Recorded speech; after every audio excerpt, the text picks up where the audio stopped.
ځینو سرچینو ازادي راډیو ته ویلي افغانستان کې درې ورځنی اوربند په نا اعلان شوي شکل تمدید شوی دی. دا چې ازادي راډیو ته کومو سرچینو ویلي دي، طالبان په هکله څه وایي او حکومت یې په هکله کوم تازه اقدامات کړي دي، دلته یې له موږ سره په ویډیو کې کتلی شئ. درنو لیدونکو السلام علیکم، وخت مو په خیر. په افغانستان کې د اختر درې ورځنی اوربند په نا اعلان شوي شکل تمدید شوی دی. دا خبره د حکومت یوې سرچینې ازادي راډیو ته وکړه. بل لور ته د طالبانو یوې منبع ازادي راډیو ته وویل چې دوی غواړي د سولې په بهیر کې د پرمختګ لپاره د شخړو کچه ټیټه وساتي.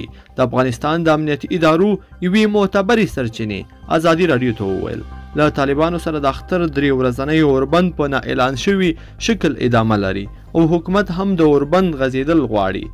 دې سرچینې د دې لپاره نه غوښتل چې خپل نوم واخلي چې حکومت تر اوسه د دې نا اعلان شوي اوربند د تمدید په اړه رسمي اعلامیه نه ده خپره کړې. بل لور ته د طالبانو یوې سرچینې ازادي راډیو ته څرګنده کړه چې د اخترو د اوربند د درې ورځې لپاره و، خو اوس دوی غواړي چې د شخړو سطحه ټیټه وساتي تر څو د سولې په خبرو کې پرمختګ رامنځته شي. په ورته وخت کې د بین الافغاني خبرو د پیلېدو لپاره هڅې ګړندۍ شوې دي او د افغانستان حکومت غواړي چې د طالبانو زرتره نور بندیان هم خوشي کړي.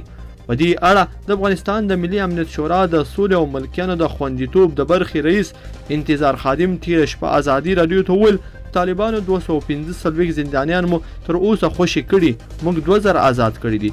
دا د سولې لپاره نیک قدم دی. زه په نیک شاګون اخلم، ښه پیلامه کېدی شي له حکم سره سم موږ زر تنه نور بندیان خلاصوو او لوژستیکي پلان ورته جوړوو. ښاغلي خادم زیاته کړه چې د طالبانو بندیان تر اوسه د سپارل شوي لیست له مخې خلاص شوي او د طالبانو له لوري په خلاص شوي کسانو کې نظامیان، ملکیان، عوام خلک شامل دي.